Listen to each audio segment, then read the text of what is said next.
Hey guys, it's Chris here from my Simulate. Thanks for hanging with us again. We're going to do a quick how to build a scenario. So we get this question pretty frequently. We have on our knowledge site, we have all the steps to build a scenario, all the features within the system to input into your scenario. But what we get regularly is what are some of the best ways or tips and tricks to develop a scenario for both simulations as well within reality. That's what we're going to talk about here. So talking about scenario development, one of the first things you should do is establish your objectives. So those are the things you're going to use to set up or design your scenario. And that's really what makes life easy on the front end when you're developing the scenario you want to deploy for your students or end learners. The other thing you want to do with your objectives is making sure you hit them or make sure you complete those objectives. So for ours, we have three simple objectives we're going to do here. So it's perform a cardiac assessment, acquisition of a 12 lead within 5 minutes of patient contact, and then appropriate treatment of a deteriorating patient. In our case, it's going to be VTAC. So let's go through how to build that scenario. So you're going to do it on the control iPad. So here I'm using an app called Reflector. It's not an iSimulate app. It's an app by a company called Air Squirrels. So I'm sharing both my iPads here. So on your right, you'll see a large iPad. That's the student monitor. So that one's sitting and staging. That one's waiting to link up with my control to run a scenario. And then on the left side, you'll see my control. That's where we're going to do all the magic of building a scenario. So when you open up control, it opens up in default welcome scenario. So the first thing we're going to do is we're going to go up here to this hamburger icon. That's what the programmers told me is called a hamburger icon. So it's kind of like a single patty hamburger. And we're going to go to new scenario. So we're going to hit new scenario. So here we got a blank slate. So when we're going through scenario building, I like to start at the top at the eye and then work left all the way to the right. So here, first thing we're going to hit in the eye, we're going to name our scenario. So we're going to call this one basic cardiac assessment scenario. And you can call these whatever you want. Make them titled so that you understand what they are. That's also a good reference point in the training management system, which you can learn more about on the knowledge site. If you're up for accreditation or you're being audited and you need to have proof of scenario, you can go back into the TMS or your lab shifts for whatever student tracking software you use and pull down those titles, knowing what the objectives were and what the student's performance was. So here I'm just going to call this one basic cardiac assessment. We could really call it whatever we want. It's going to be a vital signs scenario. I'm going to pick my monitor. I'll go with the Zolex. This is the one you pick this monitor. So when you start the scenario, that's the monitor that starts on the student's screen. Scenario time here, set to 10 minutes. I like ours to run to 20 minutes. This does not stop the scenario. This just flashes red in the corner for the instructor to kind of let you know, hey, it's been 20 minutes or hey, it's been 10 minutes. If you're in a learnable moment or you want to allow it to continue because the student is in a dialogue or thought process or treatment modality or decision-making kind of fork in the road, this is just there so that you can kind of appreciate the total time of the scenario and where you are at in that. So for default pacer threshold, it defaults to 50. I like to run mine up to about 76, 78. Makes it a little more realistic and you don't create a training scar based on a simulation device. I know a lot of the rhythm generators out there have low pacer capture threshold. And students a lot of times will essentially establish muscle memory running the pacer up to whatever the simulator gets capture at and then stopping or stalling. And then in the real world, a patient who is not responsive to that or doesn't gain capture at that threshold, they essentially get into tunnel vision state or an inability to recover. So let's go with patient name. So this is done if you're going to use the chart feature. You can learn more about the chart feature on the knowledge site. Have some cool photos in here. They're kind of all the glamour shotsy photos, so everybody looks happy and healthy. So just pick this picture, male. The age, category, height, weight, all that stuff's important if you're using the Hamilton T1 or one of the integrated ventilators, because that's how it calculates that ideal body weight, especially with the T1 using the dynamic lung feature. That's how it sets the initial event settings for you. You can put patient condition, admitted days ago if you want. You come back up here and you hit story. You can type things in here like the clinical story. This is mainly a reference point for the instructor. So patient found by co-worker in bathroom after board meeting. So I'll put that. If you had a name, you could tap the name. If you had the patient sex in there, condition, you could tap that and it would auto extrapolate that, put that into there. Clinical course. Again, if this is for a summative, formative scenario that you're using for part of your accreditation package or program, never hurts to go in here and type in those objectives. So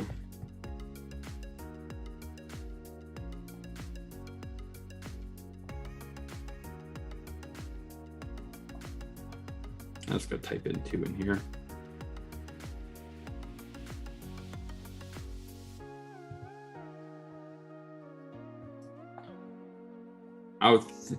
My gut tells me the majority of the time you're not going to be typing in all this information, because a lot of instances these scenarios are either done on the fly or just a quick drop in of a couple events to do a basic refresher or kind of skills check. Discussion points, great opportunity to put in your debriefing points or the key points you want the facilitator to highlight during that facilitator guided debrief. And you just hit update. So we got all that stuff, information up here. You see the name up here. We're gonna come over here to events. Events, anything living on the left side, when we tap these boxes, they're instantaneous actions. So whatever's in that box will start to be pushed or occur on that student monitor. So we're gonna talk about things like trend, jump next, electrical therapy causing a transition, and then we'll move over to the checklist, sounds and media stuff. So like I said, we're gonna do a basic cardiac assessment. That's one of our objectives. We want 12 lead acquisition within 5 minutes of patient contact, and we want the student to be able to recognize and recover from patient deterioration. So some things to look at here, give this person an MI, and we'll have them start off normal, and we'll say within 7 minutes. And I'll show you how to do that. So that gives them a reasonable amount of time to establish patient contact, start communication and dialogue with the patient, get an initial set of vital signs, 12 lead acquisition. And then we'll have that patient jump or transition to deterioration, VTAC. So that'll test if the students on recognition of that MI place the pads on the patient, we're prepared for that deterioration, that patient condition. So hit event. You got 2 options here. So this first one plus, this is the event box. This gives you vital signs. This one gives you text. I'm going to show you this. This is a really cool feature if you're doing screen recordings on the iPad for like LMS videos or pre-course videos. So we can say dispatched to office complex for 34-year-old male, short of breath and sweating. Patient at the board meeting.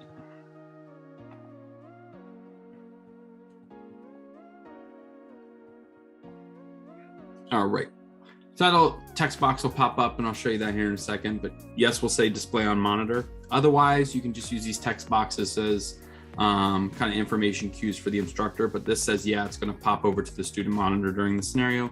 Do we want it to be full screen or do we want it to just be a partial screen in the center? So what I'm going to do here is I'm going to make this one full screen. I'm going to have it display for, we'll say 8 seconds. And we're going to use the jump to next feature. So we're going to say at 8 seconds, it's going to jump to next and then hit update, which means at 8 seconds, it's going to pop up for 8 seconds and then jump to whatever the next event box is here. I'm going to use this as an opportunity to show you the copy feature and then also show you the text box feature that isn't the full screen. So this, now you see 2 pieces of paper pop up. You hit copy. I'm going to hit this box. I'm going to come down to this new one, open it up. I'm going to turn off full screen. This will give us an example of what the non-full screen option is. And because we'll have already seen that text up there, I'm going to drop this down to 5 seconds and then drop the jump to 5 seconds and then hit update.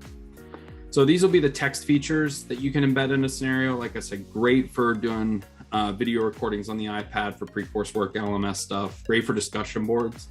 Also great for virtual learning. We did it a lot through COVID, helped a lot of organizations kind of develop some virtual and online content to kind of keep their courses rolling in the last 2 years of the COVID experience we've all gone through. So we're going to hit this plus button here. This plus button is going to bring up our first event box. You can label these however you want. I like to label them so that they are easy for the facilitator to know what is going on. So I always start the first one off initial. Some people like to label them, you know, box 2-1, 2-4, whatever works for you, works for you. I try and put the ease on the facilitator so they can be focused on the scenario and make dynamic changes or comments in the checklist and for the debrief. So the first one we're going to do initial. So now we have our full event box opportunity over here. So this trending here, this is our first set of vitals, so we don't have anything to trend from. Trending means from the previous box to this box, how long do you want it to take to go from the last event box's vital signs to this current box's vital signs? We don't have anything to trend from. On our second one, we can do a trend. We'll go through that. Jump to next. Jump to next means at this time, it will jump to the next box. That's great for like an adenosine, where you can have asystole jump to next after 3 seconds, as if you get the nodal cardio version after the appropriate adenosine push. So we'll have ours jump to next, like we said, after 7 minutes. And we'll accelerate through this also. But this will be 7 minutes because like we said, the student will come in, they'll establish rapport, communication, start to do their assessment, get vital signs, acquire 12 lead. And then at 7 minutes, it's gonna jump to the next set of vital signs. So let's go up here. We're gonna start to add in our heart rate. You pick by hitting the core. All of our rhythms are broken down into the origin to which they exist within the heart. So you got all your abnormalities, ventricular abnormalities. I'm gonna come down to ischemia. I'm gonna pick this nice junctional, like proximal RCA inferior stem. Then I'm gonna come up to heart rate. If you notice, as you just pick the things, it starts dropping in for you. So I'm gonna give this person like a nice 64. So SA node is definitely affected. In this case, it's an AV pickup. I'm gonna go down here to pulse ox, pore perfusion, so pore distal perfusion to the pulse ox probe. And I'm gonna go up to 97, 98. This isn't an oxygen problem. Blood pressure, just start turning the dial on that pressure. We're gonna give it that nice soft pressure that everybody gets eased about. One other thing I like to silently add in, especially on this, is drop that diastolic, the probably most underappreciated portion of blood pressure, but that's the one that feeds the coronaries, especially in a heart attack. We need to appreciate that low diastolic or low coronary flow. So come over to end titles. This person has poor perfusion, so we're going to give a sub 35. We'll go next like 32 on the end title, make their respiratory rate 14. Pick our waveform. You'll see here you got lung conditions. These lung conditions are pre-built lung conditions. They were primarily built around that Hamilton T1 ventilator we recently released, but these lung conditions can also be something you use later if you're interested in them. Come down here, and we're just going to make this a normal waveform. So we got that built in. Temp, we're going to make the temp 98.6 is fine. Yep. So on the first box too, so when they come in, you want to blind these eyes. I'll show you why you do that. It makes them, when the student brings out the monitor, there's no waveforms going across. So it's just like in real life. As they apply them, you'll turn on the eyeball. So we'll go ahead and hit good. Yep, we're good there. So some other things we can add in, we can go up here and expand the ECG into the advanced settings. We could add ectopy, we could add PACs, PJCs if we wanted to. You know, so it starts dropping them in here. You would need to pick the perfusion state of your pulse ox pleth for that ectopic beat. So normal versus a poor perfusion pleth. If If you wanted electrical interference from, a 60 hertz external source, or it's also a good way to layer in like some type of bladder vagus nerve stimulator if you wanted to. You have artifact. I'm not going to do artifact. I want this one to be a crisp rhythm. You can do stroke volume variation, sinus arrhythmia, and if they're connected to the ventilator, that will trigger the stroke volume variation to influence the arterial line if you had that up. Electrode placement. So on ours, we have the eyeball off. If you want to, so you have the eyeball off, when you turn the eyeball on, all of these will show as if they're on the patient. We can say no electrodes, no pads. They have nothing on. What that now does is, during that scenario, we have nothing on. So as they place them on, you can literally, during the scenario, come over here and just turn them on as they put each one on. We're not going to do that now. I'm going to turn the stuff on, so when we turn on the eyeball, they have everything on. Goal of this is I just kind of want to go through and show you the features. I don't want to spend a lot of time on getting into the small idiosyncrasies for this case. So for checklist here, this is kind of a cool feature. So we're going to come over here to this checklist. We're going to edit, we're going to add, we're going to do introduces himself to the patient. That'll be our first one. And I'm gonna say that's a critical item, because nothing is worse than a provider that doesn't even introduce or know themselves or know the patient's name. So let's do perform cardiac assessment. And I'm just doing these kind of generic. You could actually have them auscultate 4 quadrants, auscultate heart tones, acquires bilateral blood pressures. You could get into the weeds as much as you want on these checklists. I just want to show you a couple cool features here with this checklist and how you can put it into the event. Acquires 12 lead. So critical item update, and we'll say establishes IV. And we'll say this one is places pads. And then add administers aspirin. So these are our checklist items here. If we want to go over here to our checklist, we can hit add here, and then we can say this one, this one, this one, all should occur within this event. And what I'll show you here on this one is why that's nice as the facilitator side. It doesn't put you out of using them in other areas. What it does do is when you're in this event, it allows you access to them, or easy access to them, so that the facilitator can pull down check off that action. You can put sounds in here. So if you want to embed a sound into this, you can. So if you want to have, and I'm just going to show you this as an example, so that you can have it loop the sound. What this does is the sound comes out of the control iPad, and you can pair this to a Bluetooth speaker if you wanted to, and that sound could be pushed. You can also add media. So if you have media in here, whether it's any of the media that we provide you from our agreement with Life in the Fast Lane, or imported media you have, whether it's a really cool 12 lead you want to force push to the system, videos we have, you can embed the media. So when you hit that event box, the media pops up. And then same with labs. If you want to develop labs, so you know the atypical, and I'm just going to make these completely super drastic. Just hit negative a bunch, hit update. You could actually, if you wanted to on labs, have that lab work in this box pop up. And what I'm doing here is I'm showing you a lot of these features when we're building this scenario, so you can kind of see how they layer in. I'm jamming a lot of stuff into one because I kind of want to highlight that. So we'll hit update on this first box. Our initial box is done.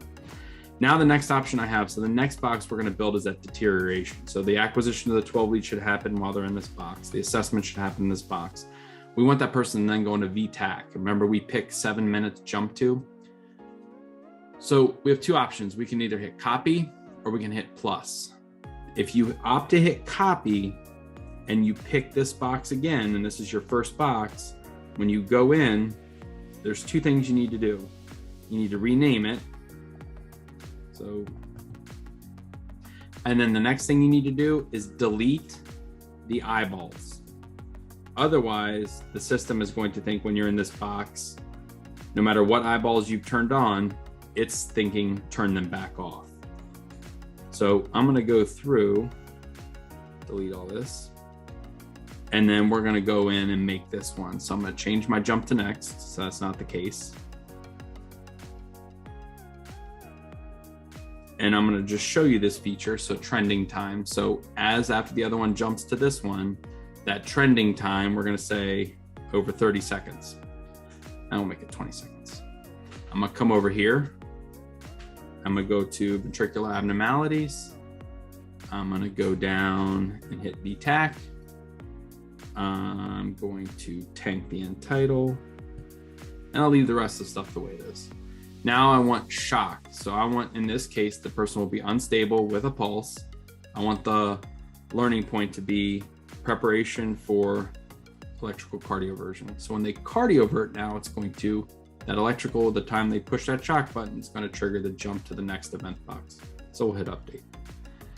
Now we'll do our last box here. Oops, sorry. We'll hit plus, and we'll hit conversion. I'm going to show you a couple cool features here. So when you come back to this heart rate, it keeps the last two you pick. So we'll go here. Got this one. Pulse ox stays. So pick our pleth, pick our value. So we'll keep it there. And if you notice, here's the stuff here. Go to my normal on title, make them a little better. Respiratory rate. They just got zapped. So we'll give them a little bit more on the respiratory rate, and we'll have the pressure come up a little bit. So, I mean, one of the things we could have put in here for the fluid or the checklist is also fluid. So that's our conversion. We hit update. So I come up here, I hit check. So this will be the first text box, which will be a full screen. It'll last 8 seconds, then jump 8 seconds. I'm going to show you that feature of the non-full screen, where in this one will just last for 5, pop over 5. Then we're going to go down here into the initial screen. In that initial screen, we have some checklist things that are saved. We have a sound file that's going to play, and then we have a lab work that's going to pop up. So that'll last for 7 minutes, and then the person will go into VTAC with a pulse. Cardiovert will cause the jump to conversion. So that's a quick, simple scenario for you. We're going to come over here and yep, we'll go with our checklist. And remember, there's some of the things I didn't put in those event box. We'll still be able to check these. If you forget to check them in that event box, you'll still be able to check these.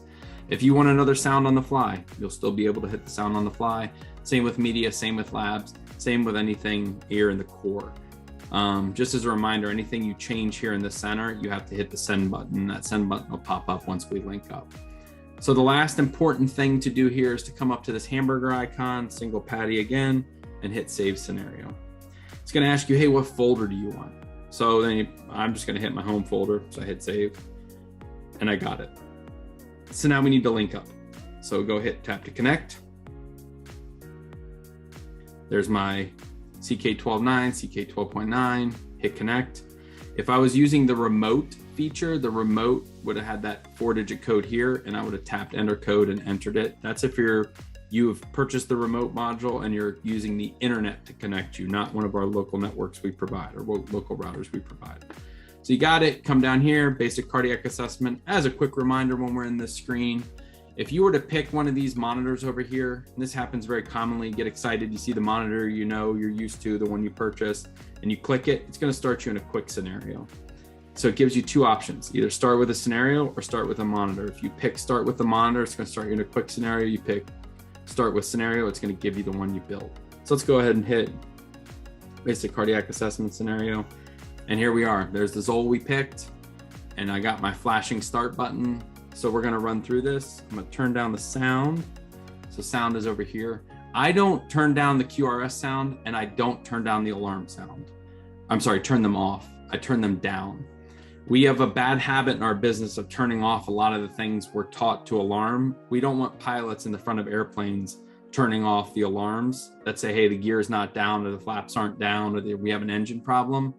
We need to learn to change the volume on our monitors, not turn things off or silence things, because they're set up or designed for a reason. We just need to work better at getting our providers to understand how the technology they use works so that it optimizes them for good patient care and patient outcomes.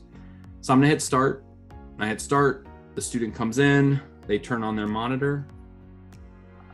As a quick reminder or trick, if the student forgets to turn on the monitor, you can come up here and tap this button and it'll turn it on remote from them. So a couple things, monitor popped up, you saw the labs pop up, and you hear that lung sound file playing that I promised you. So all those were in there. I didn't loop the lung sound, so we just got the sound file itself that played. But now we're going through, here's our 7-minute timer bar. So student comes in, they introduce themselves to the patient. They say, hi, my name's Chris. Yes, they did that, so I checked that off. If I wanna make a comment during that scenario, I can hit here. I can make a comment. It'll be timestamped in the debrief update. They turn on the ECG. So turn on the ECG. They get the Entitle hooked up. So I turn on the eyeball. This is Zoll, so they go over and they click the Entitle. They start up a pressure. Put the pulse ox on the patient. I turn that on. They get a temp. So now we got the ECG going across. We have the Entitle going across. Blood pressure is coming up.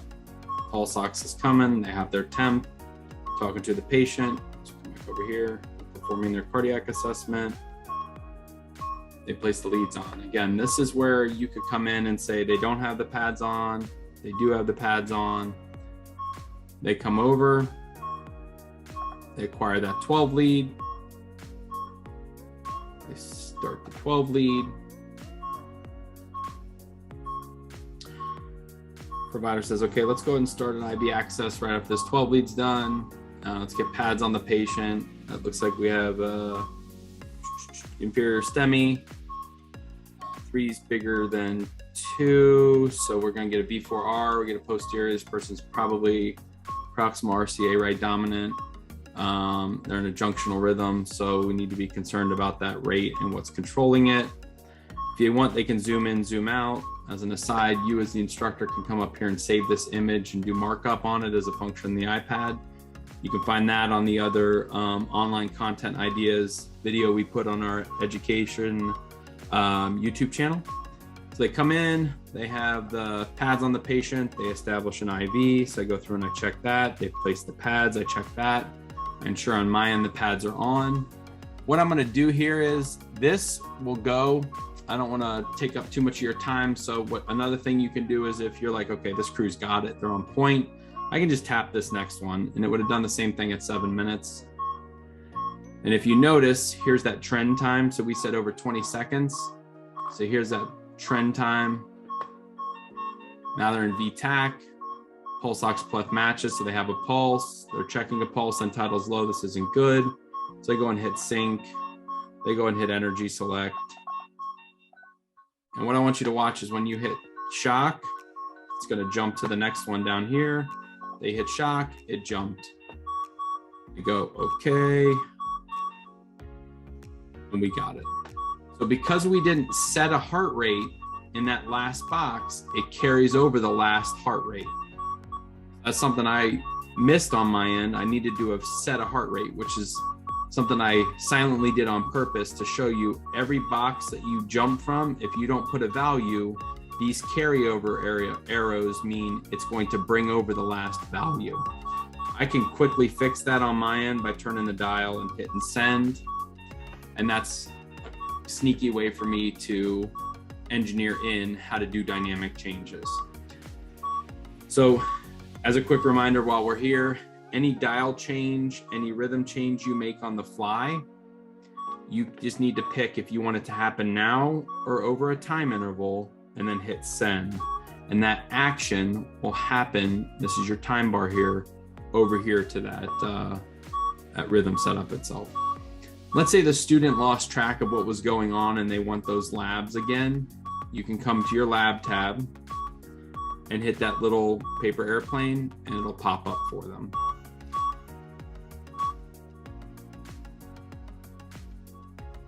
So When you're done with your scenario, you hit stop. Are you sure? Yes. And here's all your changes. If you have the camera system, you'll be able to play the whole video back on the camera side, and it'll overlay the waveforms at the top, vital signs at the bottom, or you would be able to come back through any of these check moments here and do little micro debriefs, 20 seconds before, 20 seconds after the event. So it gives you that short little burst of what was happening in that moment in the context of the patient's vital signs and waveforms. So with that being said, if you have any questions, don't ever hesitate to reach out to us. You can give us a call at our headquarters or reach out to education@isimulate.com. Have the QR code here for our knowledge site. Our knowledge site has the up-to-date updates, features that we've added. It also has pictures and the how and the why behind every feature built into the system for both our REALITi, our CTGI, and our Pocket system. So again, this is Chris from iSimulate. Hope you have a great day. Hope this was super informative.